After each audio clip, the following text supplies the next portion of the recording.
Mari kita mulai dengan memuji Tuhan seperti Tuhan Yesus Kristus 292.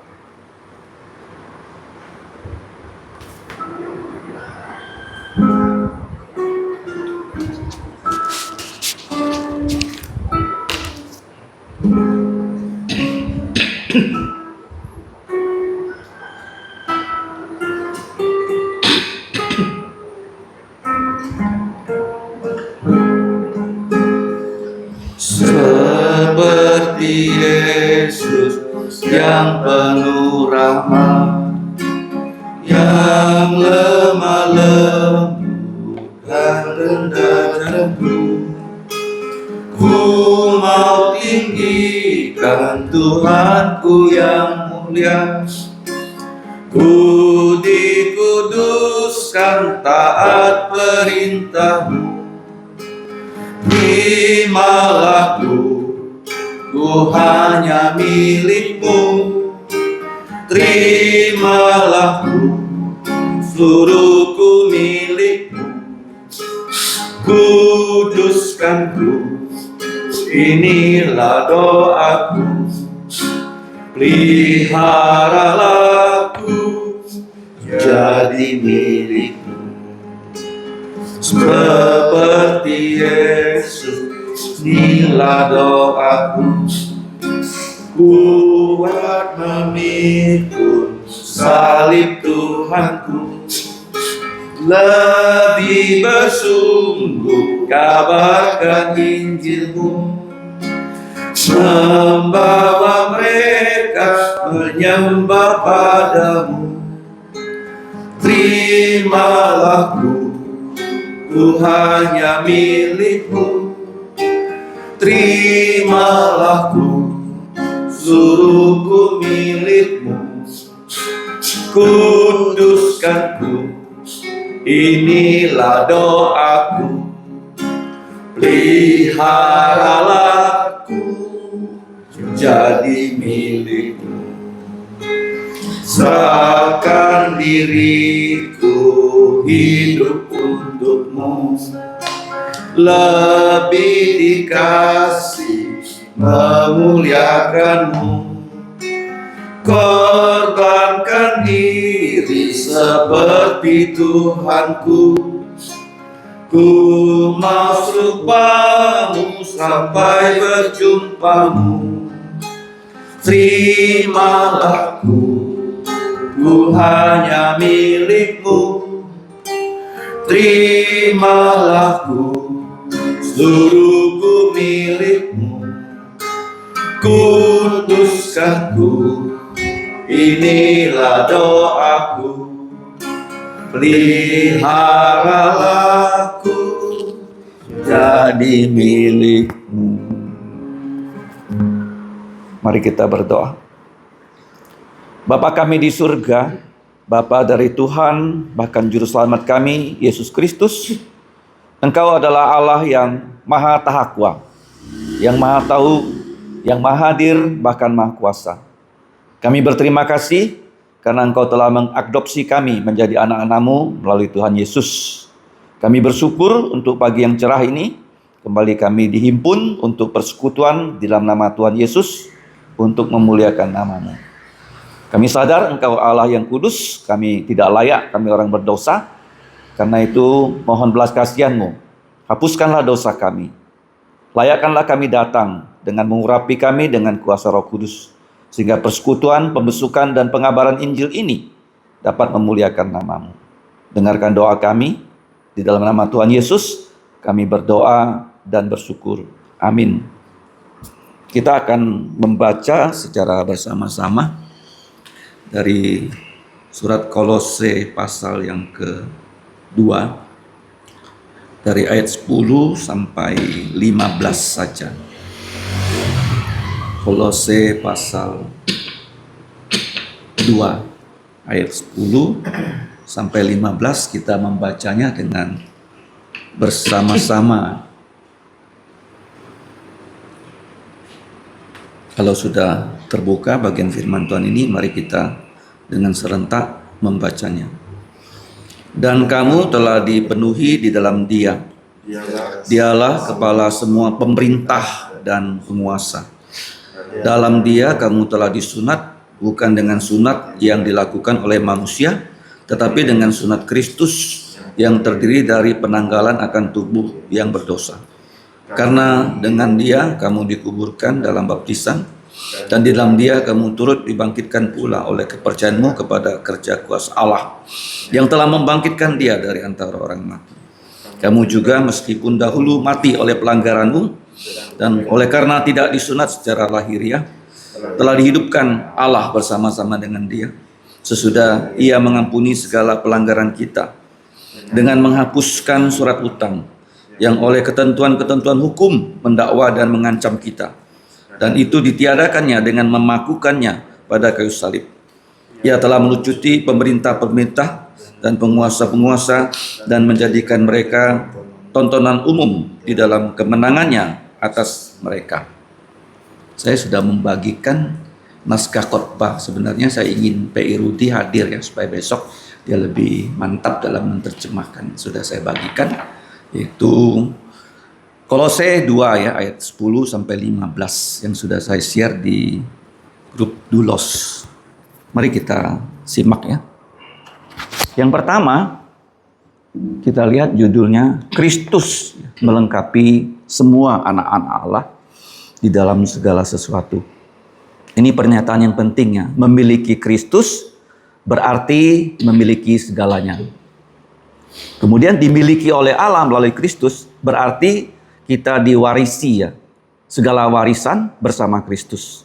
Nah, kemudian karena kita di dalam Kristus, kita disatukan, kita diperlengkapi. Itu menjadi kenyataan hidup orang percaya dengan simbol ya. Kalau kita lihat perikop yang tadi kita baca, simbol pertama sunat rohani. Itu diganti ya sunat jasmani yang dilambangkan dengan baptisan. Kemudian ada kemenangan di kayu salib, itu identik dengan perjamuan kudus. Nah, untuk menyusun khotbah sesuai dengan ajaran di sekolah Alkitab ya, biasanya teks itu diperiksa ya kata-kata kerjanya. Itu penting ya. Kata kerja yang ada di ayat 10, 11, 12, 13, 14, 15. Jadi setiap ayat ada kata kerja. Nah, coba kita lihat kata kerja yang pertama. Kamu adalah ya, di dalam Kristus kamu dipenuhi. Jadi ini di ayat 10. Jadi dapat dilihat tabel itu untuk referensi. Kemudian ada catatan berikutnya. Nah, kata kerja yang dipakai di situ banyak yang berbentuk ya, halaman 2, partisip. Ya, partisip. Seperti pleromenoi. Kalau ada PP itu artinya perfect ya. Kemudian sintap ventes exalepesas. Nah, dalam bahasa Yunani kalau kita lihat ya, kata partisip itu seringkali menjelaskan jati diri kita. Yang artinya kita sebagai penyembah. Jadi kata sembah dibuat jadi partisip menjadi penyembah. Kemudian tensisnya itu auris ya. Auris itu biasanya tindakan yang sudah lampau, tapi ya akibatnya ya itu masih terus berlangsung dan sampai sekarang. Kemudian dari teks yang kita baca banyak kata yang digabungkan menjadi kata majemuk, ya, banyak kata sin. Kamu lihat di situ ada 3 kata ya. Sintap ventes, ya, sinergete dari kata sinergi ya. Kemudian yang berikutnya itu sin ezo, poieze, melakukan bersama-sama. Nah, dalam translation yang saya tampilkan di sini adalah terjemahan literal dari KJV ya. Mari kita baca. Dan kamu semua telah menjadi sempurna ya, di dalam Dia. Highlight-nya itu di dalam Dia banyak sekali ya. Yang Dia adalah kepala, sudah 2 kali. Dari segala penguasa dan dari segala pemerintahan, penghulu dan penguasa. Kemudian ayat 11, di dalam Dia. Jadi kata di dalam Dia sekali lagi. Di dalam Dia pula kamu telah disunat dengan sunat yang dilakukan bukan dengan tangan, melainkan dengan menanggalkan tubuh dosa. Tubuh dosa itu kedagingannya oleh sunat Kristus. Terkubur bersama Dia dalam baptisan, yang di dalamnya juga ya kamu turut dibangkitkan bersama-sama dengan Dia melalui iman akan pekerjaan Allah yang telah membangkitkan Dia dari antara orang mati. Dan kamu ketika kamu dahulu ya, jadi sebelum kita percaya kita sudah mati, bukan hanya sakit dalam dosa-dosa kita, dan kita tidak memiliki sunatan daging, artinya kita bukan orang Israel, tapi dihidupkan, ya dibangkitkan bersama-sama dengan Dia. Setelah Dia mengampuni segala pelanggaranmu dengan menghapuskan ya tulisan tangan mengenai peraturan-peraturan yang melawan kita, yang bertentangan dengan kita dan melenyapkannya dari jalan dengan memakukannya ya pada kayu salibnya ya, katanya ini saya tambahkan di halaman 2-nya. Ayat 15, dan melucuti segala penghulu ataupun pemerintahan dan penguasa. Nah, kemudian yang terakhir, Ia memamerkan ya, mereka, kita yang percaya secara terang-terangan ya dalam parade kemenangan atas mereka dalam hal itu. Jadi kalau kita lihat bagian halaman 3 tentang khotbah ya, khotbah selalu ada introduksi, transisi, baru ada tubuh khotbah ya. Nah, kata di dalam Kristus itu pertama kali saya dapatkan ya ketika saya menerima email ya dari rektor SBC ya, Singapore Bible College. Itu 25 tahun yang lalu. Beliau adalah pendeta ya, Dr. Michael Sen. Jadi sebelum dia menutup suratnya, dia menulis ya in Christ. Jadi baru saya sadar ya, dalam bahasa Inggris itu kalau kita menutup surat bisa in Christ, ya, baru ya disebutkan nama kita. Kemudian waktu saya belajar di FEBC ada satu tafsiran ya yang sudah ada juga di Logos, Harold Hofner. Ini dianggap tafsiran Efesus yang paling lengkap ya. Karena surat Efesus kita tahu 6 pasal bisa dia tafsirkan dalam 1000 halaman. Ini Harold Hofner. Nah, di situ ada ekskursus ya tentang di dalam Kristus. Ya, dari kitab Efesus dia menjelaskan karena Efesus itu tentang gereja tapi tubuh gereja. Kalau Kolose itu gereja, kepala gereja. Jadi ada identifikasi antara dua surat ini. Nah, dia mengatakan ya ada 5 hal di dalam Kristus. Yang pertama saya singkat dalam 5A. Adopsi, ada Injil, ada pelayanan, ada warisan. Nah, kemudian kalau di dalam Kristus ada kesatuan, tidak ada lagi orang Yahudi dan orang bukan Yahudi.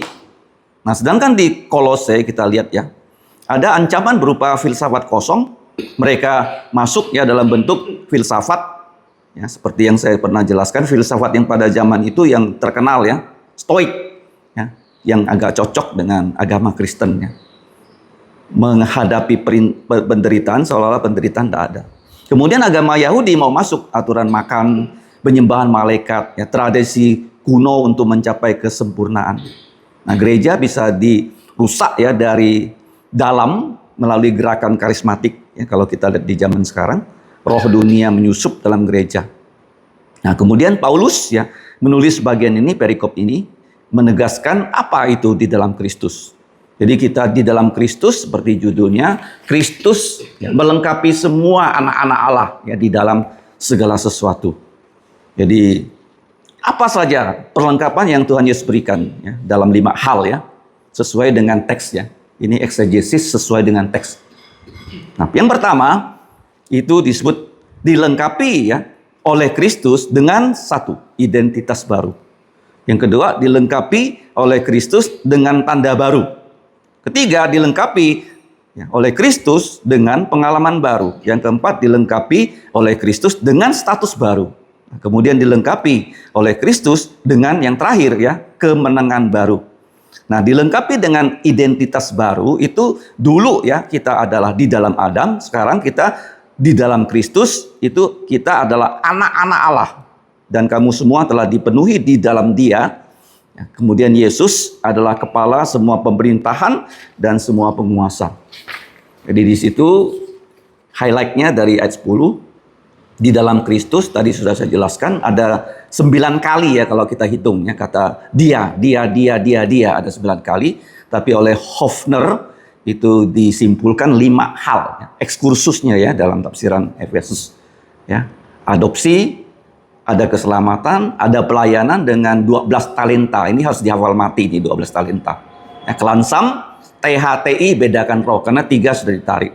Ada warisan, nanti kita akan mewarisi langit baru, bumi baru, Yerusalem baru. Kemudian saat ini ada kesatuan, tidak ada lagi blok-blokan di gereja. Karena di Kolose ada orang mengatakan dia orang Yahudi, dia bukan orang Yahudi. Kemudian kata dipenuhi di sini, bahasa Yunaninya itu pleroma. Artinya penuh sampai meluap. Jadi bukan hanya sekedar penuh, tapi semua sifat-sifat Allah itu bisa kita miliki. Kecuali 3 kan? Apa itu? Maha Tahakwa tidak bisa kita miliki. Jadi Ibrani 1 ayat 3, Yesus Kristus adalah image yang sempurna dari Allah Bapa. Jadi kalau kita kenal Yesus, kita kenal Allah, tidak perlu lagi yang lain. Kemudian ayat yang terkenal Yohanes 1:16, karena dari kepenuhannya kita semua menerima kasih karunia demi kasih karunia. Jadi kata kepenuhan, pleroma itu kata kunci ya di Perjanjian Baru. Nah, kemudian pada ayat 10 ini juga ada dikatakan Kristus adalah kepala dari segala kuasa. Kristus bukan hanya satu dari penguasa, bukan, tapi dia kepala dari seluruh pemerintahan, ya, baik malaikat, roh jahat, semua tunduk taat pada Tuhan Yesus. Nah, kalau dia sudah jadi sang kepala yang paling tinggi, mengapa kita mau cari perlindungan dengan bawahan? Seperti malaikat ya dan lain-lain. Nah, ayat yang terkenal kan, dalam amanat agung segala kuasa telah diberikan pada Yesus, itu diucapkan Yesus setelah dia bangkit dari kematian. Karena kuasa yang dikalahkannya adalah kuasa dosa dan kuasa kematian. Kemudian saya katakan tadi Efesus ada kaitannya dengan Kolose, segala sesuatu telah diletakkannya di bawah kaki Kristus. Dan ayat yang terkenal tuh dari Filipi 2 kan, pada satu saat segala lutut akan bertelut, segala mulut harus mengaku Yesus Kristus adalah Tuhan. Ini poin yang pertama. Ya, di dalam Kristus dipenuhi. Kenapa bisa dipenuhi? Karena Kristus adalah kepala. Nah, kemudian poin kedua, dilengkapi dengan tanda. Nah, tandanya apa? Tanda orang Israel itu sunat. Seringkali dikatakan sunat mereka pada hari ke-8. Tapi kita bukan sunat lahiriah, tapi sunat rohaniah, yaitu sunat Kristus. Nah, kata sunat Kristus ini muncul di sini, itu melambangkan apa? Baptisan. Di dalam dia, ya 9 kali ada kata dia. Kamu telah disunat bukan dengan sunat yang dilakukan oleh tangan manusia, tetapi dengan sunat Kristus. Ini tanda ya, bukan tanda fisik, tapi tanda rohani. Sunat digantikan dengan baptisan air. Apa itu? Ya, sunat. Nah, sunat itu punya arti ya. Kemarin waktu saya mengajar kelas 5, mereka bertanya, apa tuh arti sunat? Kenapa jadi tanda? Sunat itu ya kulit khatan dipotong, artinya kehidupan lama kita itu dibuang. Ada ayat referensinya, keinginan daging kita yang lama dibuang, Roma 2, kemudian kita diberi lubuk jantung yang baru. Ini ayat yang terkenal, Yeskel 36 ayat 26. Ya. Kemudian kita lihat poin ketiga. Yang pertama, identitas baru. Yang kedua, tanda baru. Nah, ketiga nih, pengalaman baru. Apa itu? Dalam ayat 12, karena di dalam dia, dengan dia kamu setelah disalibkan, dikuburkan dalam baptisan, dan di dalam dia kamu turut dibangkitkan juga. Jadi di sini pengalaman baru, kita disalibkan bersama Yesus, mati bersama Yesus, dikubur bersama Yesus, ya, bangkit juga bersama Yesus. Ini penting ya. Jadi lambang sunat itu sama dengan kita lihat di sini sakramen air. Jadi sakramen air itu menandakan salib kita bersama Yesus, mati bersama Yesus, dikubur bersama Yesus. Nah, berarti kita telah mati terhadap cara hidup kita yang lama dan dosa. Kemudian makna dari kebangkitan itu kalau kita lihat ya sudah digantikan ya di sini dengan sakramen perjamuan kudus. Jadi pengalaman baru itu betul-betul diperagakan ya dengan yang namanya baptisan, sakramen pertama, dan perjamuan kudus ya melalui gereja. Jadi kita telah dikuburkan bersama-sama dengan dia oleh baptisan dalam kematian supaya kita hidup ya dalam hidup yang baru. Kemudian yang terkenal ayatnya 2 Korintus 5:17. Jadi siapa yang dalam Kristus, dia adalah ciptaan baru. Di dalam Kristus yang lama sudah berlalu, yang baru ya sedang Tuhan berikan pada kita. Poin keempat ya, kita dilengkapi ya dengan status baru. Ini penting sekali ya. Dulu kita adalah penghutang. Makanya dalam doa Bapa kami kan, Min woman tecai ya. Ampunilah hutang-hutang kami. Jadi kita setiap berdosa ada ya, namanya nota dosa. Jadi meskipun Ya, dahulu kita sudah mati ya, bukan sakit ya. Sebelum percaya Yesus, kita ini orang yang mati rohani, telah dihidupkan oleh Allah bersama-sama dengan Dia. Jadi kata kunci ya di perikop ini itu Dia, Kristus, Kristus, Kristus, dengan menghapuskan yakni surat hutang. Nah, kata surat hutang ini sangat menarik ya. Kondisi sebelum kita percaya itu kita bukan sakit tapi mati. Hanya Tuhan bisa menghidupkan orang mati. Nah, pada zaman dulu itu surat hutang disebut dengan apa? Kairografon. Jadi kairografon ini mengakui kita hutangnya berapa. Apa itu hutang? Kita tidak bisa melakukan hukum Taurat. Itu hutang kita. Kemudian kita melanggar hukum Taurat, itu juga adalah hutang. Nah, tindakan Allah bukan menunda pembayaran hutang. Ya, dalam istilah bisnis itu banyak orang berhutang. Mereka nggak mampu bayar, mereka menjadwal pembayarannya. Menjadwal ya, tetap hutang harus dibayar tapi dijadwal. Nah, tetapi ya seperti orang ya kreditnya macet, terkena ojol, ditagih terus loh. Tapi nanti dibilang oleh tukang ojol, kamu harus bayar. Nanti bunganya ditiadakan. Kamu bayar hutang pokok, harus tetap bayar. Ini bukan kita disuruh bayar, tapi Allah melunaskannya untuk kita dan hutang itu dihapus, dipaku di atas kayu salib. Sehingga waktu Yesus mati ucapannya apa? Tetelestai. Kalau kamu lihat ada TT ya, dua kata yang dua silabel yang digabung ya, TTPP ya, itu artinya perfect. Ya, sudah selesai. Jadi saya sering mengatakan dosa kita sebanyak rambut di kepala. Karena setiap kepala manusia yang rambutnya hitam, jumlah rambutnya 100.000. Kalau kita hidup ya sampai 100 tahun, berarti ya 1 tahun kita membuat 1000 dosa. Ya, karena 1 hari 3 dosa, maka ya 100.000 dosa. Itu semuanya harus dibayar ya, karena hutang. Nah, dosa yang dihapus itu dijanjikan di perjanjian lama. 103 Mazmur, sejauh dari timur ke barat. Timur ke barat tuh tidak ada yang bisa mengukur berapa kilometer. Infinite artinya ya. Jadi dari timur ke barat artinya dosa kita itu tidak akan pernah disinggung lagi karena sudah dihukumkan, ditanggung ya pada Tuhan Yesus Kristus. Nah, kemudian kalau kita lihat ya pada saat Yesus sebelum mati menyerahkan nyawanya, dia berkata tetelestai ya. Kalau TT itu artinya perfect ya. Sudah selesai tapi akibatnya terus berlangsung. Ya pada zaman itu ya, secara komersial di zaman itu artinya hutang kita sudah dibayar lunas dengan apa? Dengan darah Yesus, ya, dengan salibnya Yesus, dengan kematian Yesus. Yang terakhir, ya, ITP, ya, identitas baru, tanda baru, pengalaman baru, status baru, ya bebas dari hutang. Kita akan dilengkapi nanti dengan kemenangan baru. Artinya musuh itu dilucuti, karena ini peperangan rohani ya. Musuh yang dilucuti kita akan dipamerkan. Ia telah melucuti pemerintah-pemerintah dan penguasa-penguasa dan menjadikan mereka tontonan parade karnaval umum dalam kemenangannya. Jadi kata melucuti itu artinya seorang jenderal menang perang, semua musuh itu senjata-senjatanya bahkan pakaiannya itu ditanggalkan. Ya seperti Yesus waktu dia bangkit dari kematian, 1 Korintus 15 kata-kata apa yang diproklamirkan. Hai maut, di mana sengatmu? Karena lebah setelah menyengat orang itu sengatnya itu tinggal pada diri orang itu, sehingga Yesus yang sudah disengat maut, lebahnya itu tidak punya sengat lagi untuk yang menyengat orang yang percaya pada Yesus. Makanya Tuhan Yesus bilang sama Petrus ya, ini ada hubungannya dengan kita mengabarkan Injil. Apa yang kamu lepas di dunia akan terlepas di surga. Artinya begini, kalau kita mengabarkan Injil, orang itu sungguh-sungguh percaya Yesus, kita bilang dosamu ya sudah dihapuskan karena kamu mengaku dosa, dilepas. Betul-betul terlepas tuh. Kalau diikat ya, kita bilang masih ikat. Ya, tidak mau percaya, masih terikat.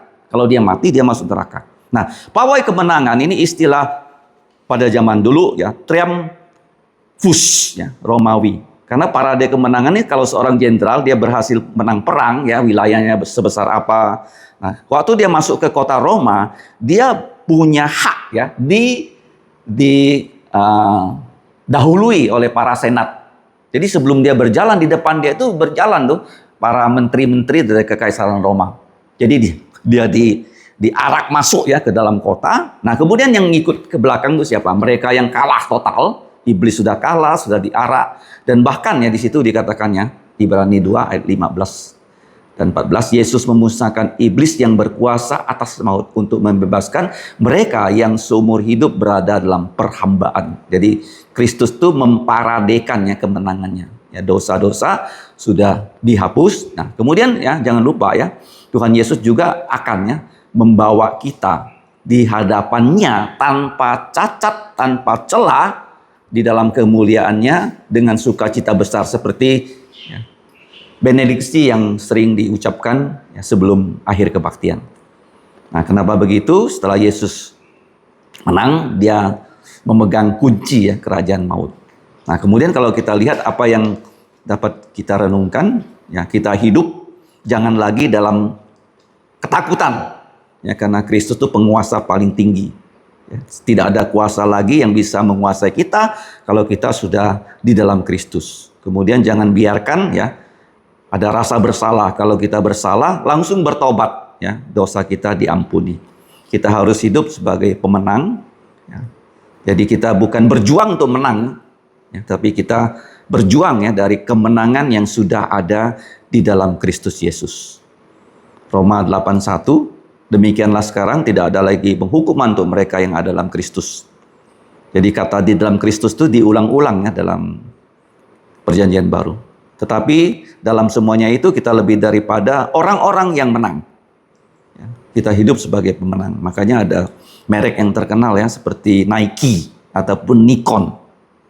Ya, kemudian kalau kita sudah menang, kita sudah merdeka, kita harus berdiri teguh, jangan mau lagi dikenakan kuk ya perhambaan, karena gereja Kolose mau dikenakan kuk ya perhambaan. Seperti sekarang kan banyak orang mengatakan, oh kebaktian yang tradisional itu tak cukup, ya harus ditambah band ya, ditambah dengan penyanyi latar ya, dan sebagainya. Ya, waktu berkhotbah harus diiringi musik gitu.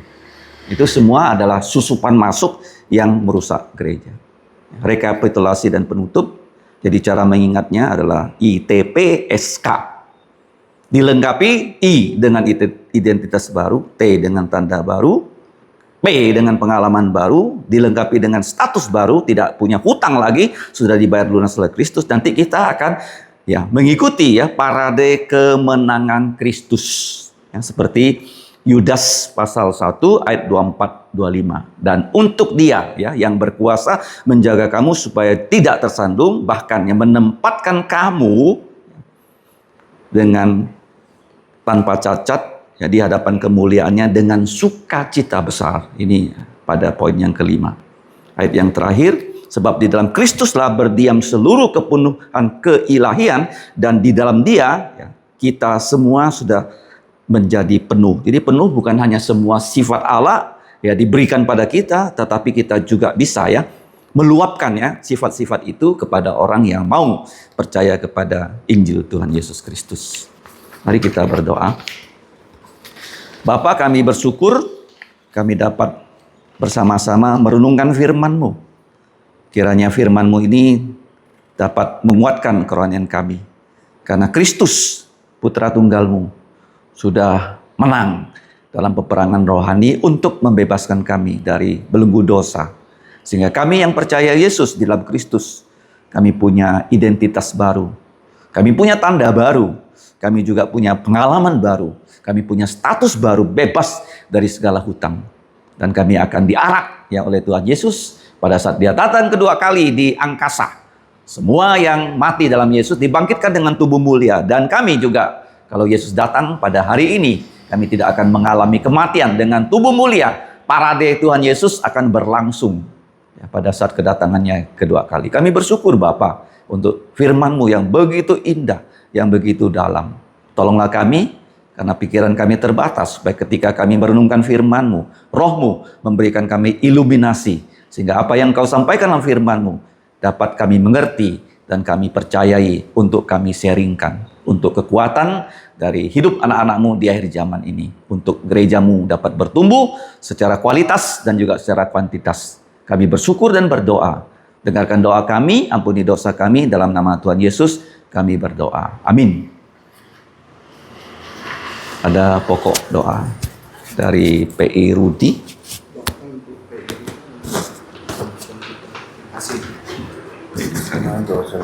pelayanan kita hari ini dan pelayanan kita besok, saya khusus menyampaikan firman di KMT dan ditugaskan. Saya juga bersyukur untuk pagi hari ini dan juga doakan untuk pemasukan dan penginjilan, doakan juga untuk maknanya supaya bisa menolong dari yang untuk esok hari secara khusus di matahari terbenam. Siapa teman? Ah, Mani Kongtok. nah, Oke. Nah, kita berdoa untuk pemasukan kita. Tujuannya kita akan ke rumah dari Fani ya. Kita berharap ayah ibunya bisa kita ajak kembali berkebaktian. Karena dulu pernah mereka datang berkebaktian. Kita berdoa Tuhan membukakan jalan, kita bisa mengabarkan Injil juga kepada orang yang belum pernah kita jumpai. Kita serahkan pokok-pokok doa yang tadi sudah disebut dan juga kita berdoa dengan doa penutup yaitu doa Bapa kami. Mari kita buka suara kita berdoa. Bapa kami di surga, kami sungguh bersyukur karena pada pagi hari ini kami dapat memuji nama-Mu, membaca firman-Mu, merenungkan firman-Mu, dan kami saat ini menyerahkan. Kami akan pergi membesuk dan mengabarkan Injil. Khususnya Bapa, Engkau menggerakkan lubuk jantung dari ayah ibu dari Fani supaya mereka bisa sungguh-sungguh percaya Yesus dan bisa kembali lagi berkebaktian dan mereka sungguh-sungguh menerima keselamatan dari Tuhan Yesus. Ya Bapak, kami juga berdoa, berikanlah kami kesempatan bertemu dengan orang-orang yang bahkan belum pernah kami jumpai untuk mengabarkan Injil kepada mereka. Bapak, kami berdoa untuk semua anak-anak-Mu di rumah, persiapkanlah lubuk jantung kami untuk kami bisa bersiap diri besok kami dengan sukacita besar dalam pelayanan dan juga dalam kebaktian, baik kebaktian pagi, kebaktian matahari terbenam. Baik anak-anak sekolah minggu yang akan bersekolah minggu di pagi hari dan juga di petang hari. Sertailah semua hamba-Mu yang bertugas dalam pelayanan, khususnya pelayanan mimbar, baik sebagai liturgos, penyampai firman, kiranya Roh mengurapi kami menjadi saluran berkat yang bisa membangun gereja-Mu dalam firman-Mu. Kami serahkan juga ya Bapa untuk tempat gereja-Mu, khususnya untuk ulang tahun pada minggu yang akan datang di Siantang, ulang tahun ke-9, pada bulan Juni ulang tahun ke-4 dari Gema 4 nomor 2. Kiranya lebih banyak jiwa baru bisa percaya pada Engkau dan Engkau juga mengirimkan pekerja-pekerja-Mu karena ladang yang mau dipanen sudah banyak tapi pekerja sedikit.